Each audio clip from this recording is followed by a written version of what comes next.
एका मुलीची घटना संपूर्ण देशात व्हायरल झाली. संपूर्ण देश रडला जेव्हा मुलीची सख्खी आई रडत रडत म्हणाली की माझ्या मुलीला जिवंत ठेवू नका, माझ्या मुलीला फाशीची शिक्षा द्या. नाशिकमधल्या एका आदर्श शिक्षिकेच्या मुलीने असा धक्कादायक प्रकार केला की जो पाहून संपूर्ण देशातल्या आई वडिलांच्या पायाखालची जमीन सरकली.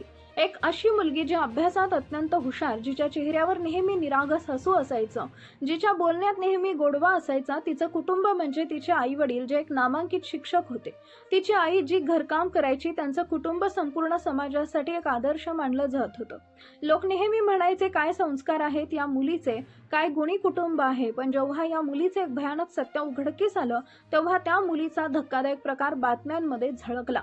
तेव्हा संपूर्ण महाराष्ट्राची झोप उडाली. जेव्हा हे प्रकरण आईला समजलं तेव्हा आईच्या मुखातून शब्द निघाले की अशी मुलगी कोणाच्या पोटी जन्माला येऊ नये, अशा मुलीला जिवंत राहण्याचा काहीच अधिकार नाही, असं टोकाचं उत्तर या आईचे निघाले. आईनं हा स्वतः प्रकार माध्यमांसमोर येऊन सांगितला. पहिल्यांदा हा प्रकार दाबून ठेवण्याचा प्रयत्न झाला, पण आई म्हणाली की हा प्रकार मी दाबणार नाही, सगळ्यांना ओरडून सांगणार, सगळ्या पालकांना माहिती झालं पाहिजे. मग नेमका असा काय प्रकार झाला की ज्यामुळं आईच म्हणते की या मुलीला जगण्याचा अधिकार नाही, या मुलीला जिवंत ठेवू नका, या मुलीला कठोर शिक्षा करा. का एका आईनं दाबून टाकलेलं तिच्याच मुलीचं सत्य प्रकाशात आणलं? आई रागारागानं का म्हणते की अशी मुलगी कोणाच्याच पोटी जन्माला येऊ नये आणि माझ्या मुलीला फाशीची शिक्षा द्या, असा कठोर शब्द का तिच्या मनातून निघाले?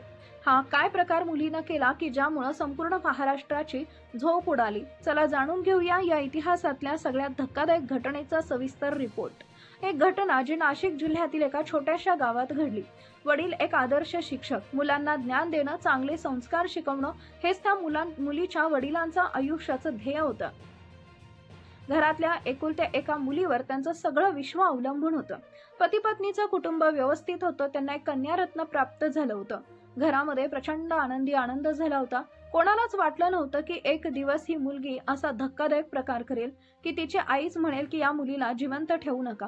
मुलीचं नाव स्नेहा. आई वडील स्नेहावर जीवापाड प्रेम करायचे. स्नेहा दिसायला अत्यंत साधी, अभ्यासात ती सुरुवातीपासूनच हुशार होती. बोलण्यात तिचा एक गोडपणा असायचा. हे कुटुंब समाजासाठी आदर्श होतं. सगळे म्हणायचे की स्नेहावर खूप चांगले संस्कार आहेत, पण आदर्श दिसणाऱ्या कुटुंबाच्या आत एक काळोख दडलेला होता. एक असं गुपित होतं की ज्याची कल्पना कुणाला नव्हती. जी मुलगी कालपर्यंत हसतमुख होती, आज्ञाधारक होती, अभ्यासात पहिली येत होती, तिने अचानक एक दिवस असा धक्कादायक प्रकार केला की जो पाहून तिची आई कोलमडून गेली आणि आई म्हणाली, माझ्या मुलीला जिवंत ठेवू नका, माझ्या मुलीला अशी कठोर शिक्षा करा की प्रत्येक आई वडिलांनी याच्यातून धडा घ्यायला पाहिजे.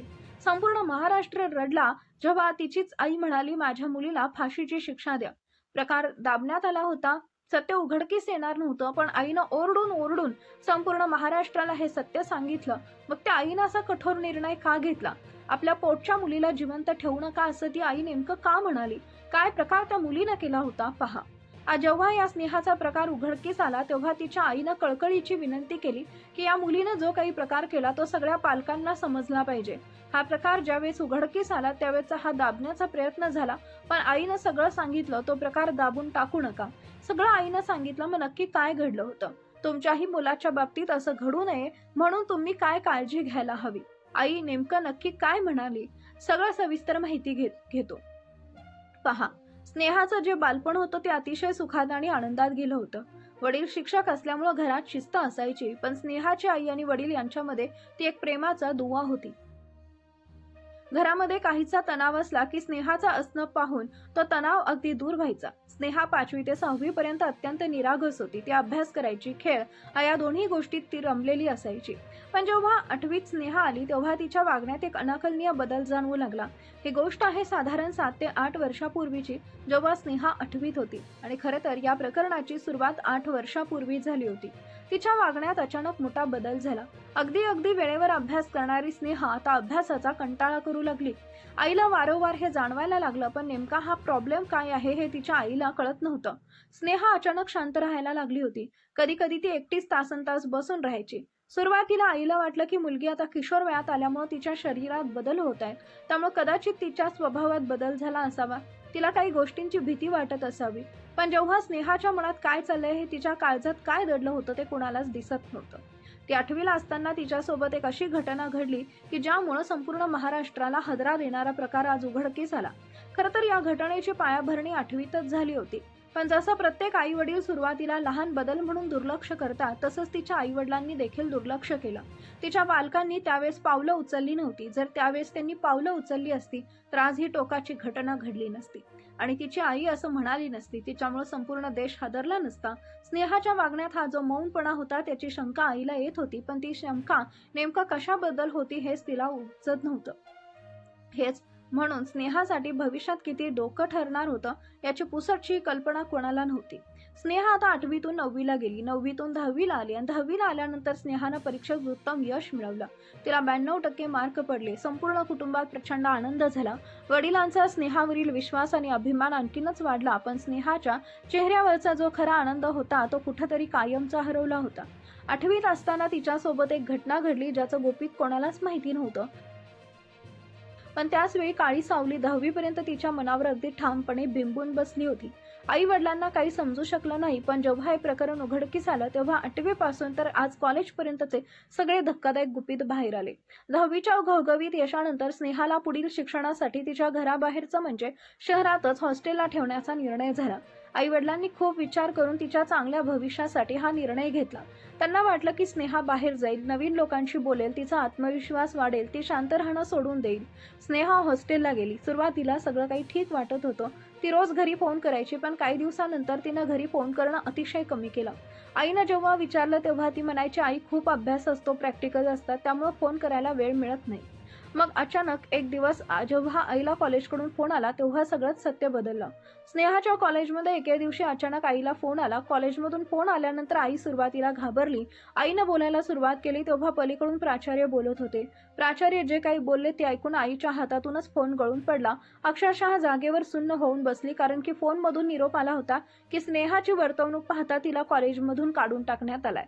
स्नेहा अत्यंत हुशार मुलगी होती, जिनं 10वीला 92% गुण मिळाले. तिला कॉलेजमधून का काढलं हा सगळ्यात मोठा प्रश्न तिच्या पालकांसमोर उभा होता. पण यानंतर जे काही सत्य बाहेर येणार होतं ते संपूर्ण देशासहित राज्याला हादरा देणारं होतं. तिला कॉलेजमधून का काढलं याचं कारण विचारल्यानंतर कॉलेज प्रशासनानं अशा काही धक्कादायक गोष्टी सांगितल्या की ज्या ऐकून आई वडील दोघेही हादरले. वडिलांच्या तर पायाखालची जमीन सरकली आणि यानंतर स्नेहाचे आई वडील तातडीनं हॉस्टेलवर गेले.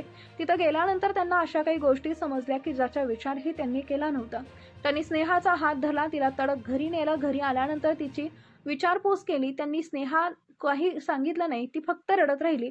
पण काही अशा गोष्टी समजल्या की ज्यावेळेस ज्याची वाच्यता केली गेली नाही ते दाबून ठेवण्यात आलं. पण 2 वर्षानंतर या सगळ्या गोष्टी उघडकीस होणार होत्या जेव्हा 24 तास तिच्यावर पहारा ठेवला गेला. त्यांना असं वाटत होतं की स्नेहावर आपलं लक्ष ठेवलं तर आपण तिला वाईट मार्गापासून वाचवू. तब्बल 2 वर्ष तिला घरीच ठेवलं गेलं आणि पुन्हा तिला शिक्षणाची संधी द्यावी म्हणून तिला मुंबईला पाठवण्यात आलं. आणि अखेर याच मुंबईमध्ये तिच्यासोबत तो धक्कादायक प्रकार घडणार होता. आई संपूर्ण जगाला ओरडून सांगणार होती की मुलगी अशी कोणालाच येऊ नये आणि माझ्या मुलीला जिवंत ठेवू नका असं ती म्हणणार होती. पण आता संपूर्ण तिचं भविष्य इथून पुढे बदलणार होतं. स्नेहा मुंबईला गेली. याच वेळी ती पूर्णपणे शांत आणि अलिप्त झाली. मुंबईला गेल्यावर तिनं आईवडिलांशी संबंध तोडला की फक्त आवश्यक असेल तेव्हाच फोन करायची. फोन केल्यावर म्हणायची मी रूमवर आहे, अभ्यास करते असं सांगून फोन ठेवून द्यायची. पण स्नेहाच्या आयुष्यात नेमकं काय सुरू होतं, तिला आधी कॉलेजमधून का काढलं होतं, 8वीला तिच्या वागण्यात काय बदल झाला, या सगळ्या गोष्टीचं कनेक्शन आता उघडकीस येणार होतं. कारण स्नेहा आता एक असं पाऊल उचलणार होती जिच्यामुळे संपूर्ण महाराष्ट्राला धक्का बसणार होता. सगळं काही सुरळीत चालू होतं असं वाटलं, पण एके दिवशी अचानक मुंबईमधून पोलिसांचा फोन आला. तो फोन असा होता की स्नेहा ही तुमची मुलगी आहे का, आणि पलीकडून आईनं होकार दिल्यानंतर निरोप मिळाला. डायरेक्ट पोलीस स्टेशनमधून फोन आला. तिचे आई वडील धावत तिथं गेले. आता स्नेहानं नेमकं तिथं असं काय केलं की ज्यामुळे पोलिसांनी तातडीनं तिच्या आई वडिलांना बोलवलं. पोलीस स्टेशनमध्ये जे धक्कादायक प्रकरण उघडकीस येणार होतं ते आता जवळपास समोर येणार होतं. एक असं धक्कादायक रहस्य जे 8वी पासून लपवलं होतं, अखेर ते तपासात समोर आलं होतं. त्या मुलीनं तिथं जे केलं होतं ते पाहून मुलीची आई डायरेक्ट म्हणाली की अशी मुलगी कोणाच्या पोटी जन्माला येऊ नये, तिला जिवंत राहण्याचा अधिकार नाही, हिला फाशी द्या. तिच्या आईचं उद्गार निघाले. पण खरं तर पोलिसांनी जेव्हा विचारलं तेव्हा 8वी पासूनचे गुपित उघडकीस झाले. 8वीला जेव्हा तिच्यावर एका 23 वर्षाच्या नराधमानं दुष्कृत्य केलं, तिचा एक प्रयत्न केला होता, पण त्यावेळेस तिच्या आईला माहिती होतं शिक्षकांच्या मुलींची बदनामी होईल म्हणून प्रकरण तिथं दाबलं आणि या दाबलेल्या प्रकरणामुळे स्नेहाच्या कोवळ्या मनावर परिणाम झाला. ती 10वीला गेली तेव्हा तिचे एका मुलासोबत प्रेम प्रकरण झालं आणि अवघ्या 16व्या वर्षी तिला एक बाळ देखील झालं होतं.